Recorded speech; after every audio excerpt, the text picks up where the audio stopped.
Hello dear students. आज का topic है गॉस लॉ। हम सब जानते हैं कि कोई भी क्लोज चार्ज सरफेस जो होता है उसके अंदर अगर हम कोई चार्ज रखते हैं उसकी वजह से जो इलेक्ट्रिक फील्ड होती है बच्चों, उसकी फील्ड लाइंस के नंबर हमेशा कांस्टेंट रहते हैं। तो आप स्क्रीन पे देख सकते हो इस क्लोज सरफेस के बाहर 10 फील्ड लाइंस निकल रही है। अच्छा, अगर हम इस सरफेस को बड़ा करते हैं तो नंबर ऑफ़ फील्ड लाइंस पर कोई फ़र्क नहीं पड़ता है, 10 ही रहेगी। आप इसको छोटा करते हो तब भी नंबर ऑफ़ फील्ड लाइंस को कोई फ़र्क नहीं पड़ता है, मीडियम साइज़ रखेंगे तब भी नंबर ऑफ़ फील्ड लाइंस को कोई फ़र्क नहीं पड़ता है। हटा देंगे इसको, चार्ज को थोड़ा घुमाएंगे, चार्ज को डिस्प्लेस करेंगे, तब भी कोई फ़र्क नहीं पड़ेगा। और इस पूरे सरफेस को हटाकर नया शेप ले आए तो भी कोई फ़र्क नहीं पड़ता है, दूसरा शेप ले आए तो भी कोई फ़र्क नहीं पड़ता है, तीसरा शेप ले आए तो भी कोई फ़र्क नहीं पड़ता है। आइए चलिए देखते हैं इस ब्यूटीफुल कॉन्सेप्ट के बारे में जिसे हम कहते हैं Gauss law.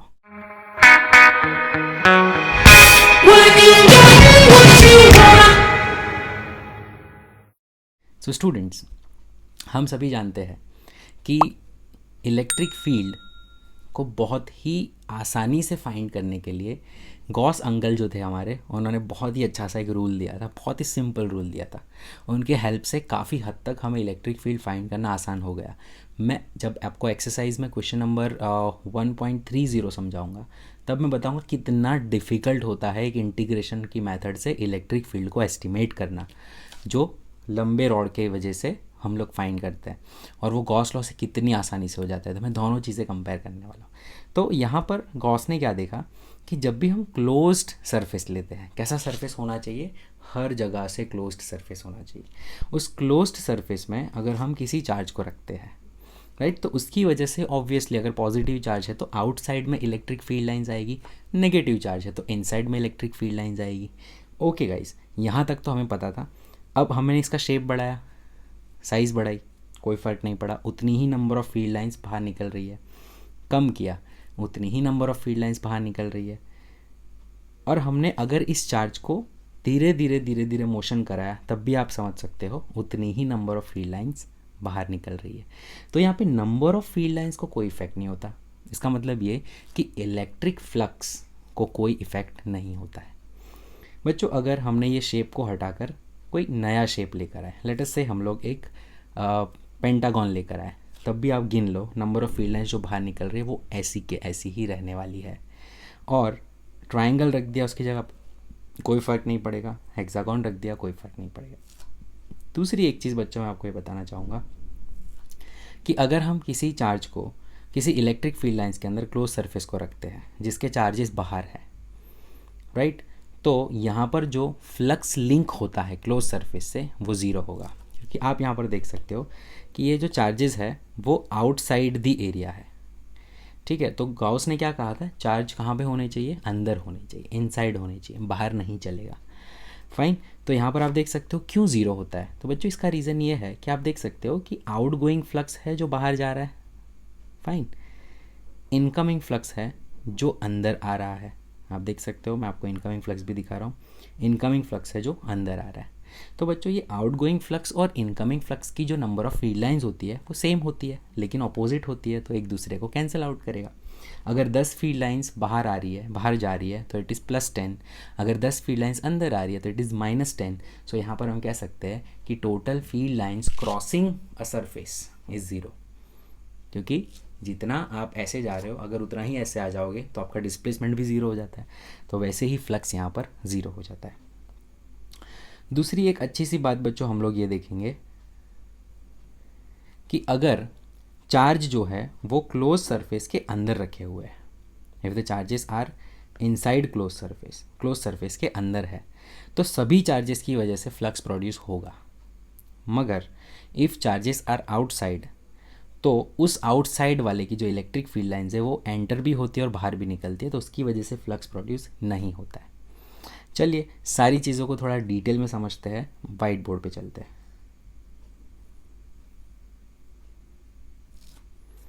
Okay guys, so this is my white board. Okay guys, so this is my white board. हम लोग पढ़ रहे हैं गाउस लॉ। तो बच्चों, गॉस ने कैसे प्रूव किया था ये लॉ, तो चलिए मैं आपको बताता हूँ। उन्होंने क्या किया कि एक क्लोज सरफेस लिया, एक क्लोज सरफेस लिया बच्चों। उस क्लोज सरफेस के अंदर उन्होंने एक चार्ज रख दिया Q, लेट मी से, उन्होंने चार्ज रख दिया Q, ठीक है। अच्छा, इस क्लोज सरफेस का जो एरिया था, उसका रेडियस था, वो कैपिटल R था, तो उसका एरिया क्या होगा, 4πr²। और क्योंकि हम लोग ने इलेक्ट्रिक फ्लक्स का फॉर्मूला देखा, phi is equals to E into A होता है, electric field into area into cos theta. तो यहाँ पर आप देख सकते हो इलेक्ट्रिक फील्ड जो है वो एरिया से हमेशा 0 डिग्री बनाती है। तो वैसे देखा जाए तो ई ए कॉस 0 होगा, जिसकी वैल्यू ई इंटू ए जितनी ही आएगी हर एरिया के साथ। जैसे अगर ये चार्ज की इलेक्ट्रिक फील्ड यहाँ बाहर निकलती है तो इस एरिया वेक्टर के साथ भी वो क्या बनाता है, हमेशा 90 डिग्री बनाता है। इसका रीज़न बच्चों ये है कि हम अगर कोई भी सर्कल लेते हैं तो सर्कल के जो सेंटर से पास होने वाली लाइन है वो हमेशा सरफेस के साथ 90 डिग्री बनाती है, 90 डिग्री बनाती है, ऐसे बनाती है, ठीक है। तो हम ये कह सकते हैं कि ये एरिया वेक्टर के साथ 0 डिग्री बनाएगी, एरिया वेक्टर के साथ 0 बनाएगी, एरिया वेक्टर के साथ 0 बनाएगी, एरिया वेक्टर के साथ 0 बनाएगी। फाइन, इसी वजह से ये कॉस क्या हो जाता है, 0 हो जाता है। तो इलेक्ट्रिक फील्ड इनटू एरिया। अब बच्चों यहाँ पर फ्लक्स की अगर मैं बात करूँ तो इलेक्ट्रिक फील्ड तो हमारे चार्ज की वजह से है। अच्छा, तो electric field due to charge कितनी होगी, तो electric field due to this charge at some distance, यहाँ पर हमें फाइंड करनी है ना, ये इलेक्ट्रिक फील्ड इतने डिस्टेंस पे, तो कितना डिस्टेंस है वो, r, तो वो होगी आपकी KQ/r²। तो बच्चों हमारी इलेक्ट्रिक फील्ड यहाँ पे आ रही है E is equals to KQ/r², और हम इसे कह सकते हैं 1/4πε0 Q/r²। नाउ एरिया की बच्चों अगर मैं बात करूँ तो हम इसका पूरा सरफेस एरिया की बात करेंगे, जो मैंने ऑलरेडी यहाँ पर आपको बता दिया है, जो 4πr² होता है। तो एरिया हम यहाँ पे लिख देते हैं, एरिया हमारा 4πr² है। अब सारी चीज़ों को अगर हम पुट करेंगे, अच्छा मैं R इसको भी कैपिटल R ही ले लेता हूँ क्योंकि ये सेम R की बात हो रही है यहाँ भी, ठीक है, 4πε0r²। अब बच्चों अगर हम फ्लक्स के फॉर्मूला में सारी चीज़ें पुट करते हैं, ये दोनों को हम फ्लक्स के फॉर्मूला में पुट करते हैं, तो हमें फ्लक्स मिलता है phi is equals to E A which is equals to 1/4πε0 Q/r² into 4πr²। r² will be cancelled out, 4π will be cancelled out, और फाइनली हमें एक अच्छा सा इक्वेशन मिलता है जो है Q/ε0। और बच्चों ये जो Q/ε0 है, ये जो Q/ε0 है उसमें आप देख सकते हो डिस्टेंस पे डिपेंडेंट नहीं है। फाइन, तो बहुत ही अच्छा सा फॉर्मूला इन्हें मिल गया, जो फॉर्मूला गॉस लॉ की तरह पहचाना जाता है। और गॉस ने ये रूल दिया था कि फ्लक्स जो होता है क्लोज्ड सरफेस के लिए, मान लो सिर्फ क्लोज्ड सरफेस के लिए Q/ε0 से भी दिया जा सकता है, बट इसे यूज़ करने के लिए क्लोज्ड सरफेस का होना ज़रूरी है और सिमेट्रिक सरफेस का होना ज़रूरी है, ठीक है। क्लोज सरफेस का होना ज़रूरी है, सिमेट्रिसिटी की मैं बाद में बात करता हूँ, तो पहले तो क्लोज सरफेस का होना ज़रूरी है। अच्छा बच्चा, ये जो सरफेस है जिसके अंदर से इलेक्ट्रिक फील्ड लाइंस पास हो रही है, ये वाला जो सरफेस है इसके अंदर से इलेक्ट्रिक फील्ड लाइंस पास हो रही है, इसे गॉसियन सरफेस कहा जाता है। इसे हम क्या कहते हैं, गॉसियन सरफेस। सो बच्चों गॉस लॉ को मैं बहुत अच्छे से लिखूँ तो Gauss law can be given as, Gauss law can be given as E.A is equals to Q enclosed by a closed surface divide by epsilon naught। तो यहाँ पर चार्ज जो है that is Q enclosed। Charge क्या है बच्चों, ये अंदर क्लोज सरफेस के अंदर वाला चार्ज है, बाहर वाला नहीं, ठीक है। तो EA is equals to Q/ε0। This is actually the formula of Gauss law. अब इसके लिए कुछ इंपॉर्टेंट पॉइंट्स है। तो बच्चों फ्लक्स क्या होता है, सबसे पहले फ्लक्स क्या है, number of field lines. Flux क्या है, फील्ड लाइंस की क्वांटिटी, कितनी फील्ड लाइंस है, दैट इज़ फ्लक्स। तो कभी कभी आपको ये भी दे देंगे 1 कूलम चार्ज में इलेक्ट्रिक फील्ड लाइंस कितनी होती है, ऐसे पूछ लेते हैं, MCQ पूछ लेते हैं छोटा सा। तो आपको समझना है नंबर ऑफ फील्ड लाइंस पूछिए ना, मतलब आपको इलेक्ट्रिक फ्लक्स पूछा है, तो 1 कूलम चार्ज का इलेक्ट्रिक फ्लक्स कितना होता है। तो 1 कूलम चार्ज जो है उसकी जितनी भी फील्ड लाइंस निकलती है उसको कलेक्ट करने के लिए आपको एक क्लोज सरफेस रखना पड़ेगा, और क्लोज सरफेस के अंदर अगर कोई चार्ज है तो हम easily number of field lines या फ्लक्स की वैल्यू Q/ε0 से फाइंड कर सकते हैं। फाइन बच्चों, तो number of electric field lines is actually the electric flux and that can be given by Q enclosed upon ε0। अब हम लोग एनिमेशन पर जाते हैं। एनिमेशन पर मैंने आपको क्या कहा था कि अगर फर्स्ट पॉइंट, एक एक पॉइंट करके मैं सारे पॉइंट्स एक्सप्लेन करूंगा। सबसे पहली बात ये कि here charge q is compulsorily charges inside the Gaussian surface or closed surface, inside the closed surface। तो बच्चों अगर हम इसकी बात करें तो अगर ये आपका एक क्लोज सरफेस है, ठीक है, ये आपका कोई क्लोज सरफेस है, ये आपका कोई क्लोज सरफेस है, यहाँ पर Q1 है, यहाँ पर Q2 है, यहाँ पर Q1 है, यहाँ पर Q2 है, यहाँ पर Q1 है, Q3 है और Q2 बाहर है। तो बच्चों इस केस के अंदर Q एनक्लोज्ड जो है वो कितना होगा, Q1 प्लस Q2, क्योंकि दोनों चार्ज ऐसे हैं जो हमारे गॉसियन सरफेस के या क्लोज्ड सरफेस के अंदर है। यहाँ पर हमारा गॉसियन सरफेस एक स्क्वायर है तो अंदर सिर्फ एक ही चार्ज है Q1, बाहर वाले को हम लोग कंसीडर नहीं करते। तो यहाँ पर Q एनक्लोज्ड मतलब कौन हो जाएगा, सिर्फ Q1। और सिमिलरली अगर बच्चों हम यहाँ की बात करें तो यहाँ पर Q एनक्लोज्ड जो है that is Q1 plus Q3, क्योंकि यहाँ पर भी हम सिर्फ इस एरिया के अंदर वाले चार्जेस को ही कंसीडर करेंगे, बाहर वाले चार्ज को कंसीडर नहीं करना है। अच्छा, तो flux linked is only due to the charge that are present inside the close surface. अच्छा, अगर आपको बताते हैं कि इलेक्ट्रिक फील्ड के बारे में आपका क्या कहना है, although electric field is due to all the charges. तो इलेक्ट्रिक फील्ड बच्चों सब चार्जेस की वजह से होती है, लेकिन इलेक्ट्रिक फ्लक्स जो है वो सिर्फ और सिर्फ अंदर वाले की वजह से होता है। दूसरी बात ये कि here electric flux does not depend on shape and size of closed surface.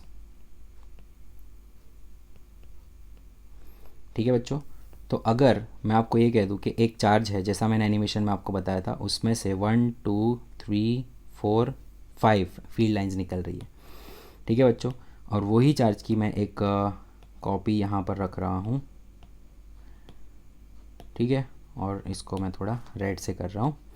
तो अगर मैं ये वाला गॉसियन सरफेस लूँगा तो इसमें से भी 5 ही निकल रहे हैं, ये वाला गॉसियन सरफेस लूँगा तो इसमें से भी 5 ही निकल रहे हैं। तो कभी कभी क्वेश्चन देंगे कि if radius of a close surface is change by close sphere is change by 4 times then what would be the change in flux. तो फ्लक्स ऑलवेज रिमेन्स कांस्टेंट। ये छोटा सा क्वेश्चन है कि कंसेप्ट चेक करने के लिए पूछ सकता है, ठीक है।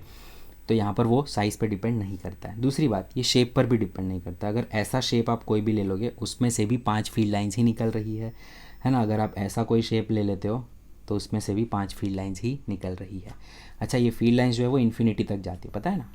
तो अगर आप कितना भी बड़ा शेप लेते हो, कितना भी छोटा शेप लेते हो, तो उससे ये कोई चीज़ मैटर करती नहीं है। फाइन। थर्ड पॉइंट बच्चों हम यहाँ पर डिस्कस करेंगे। So third point is closed surface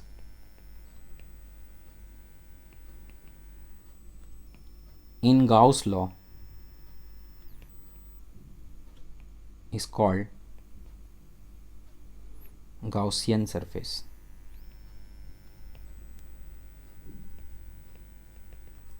Closed surface in Gauss law is called Gaussian surface. तो Gaussian surface कहा जाता है, ठीक है।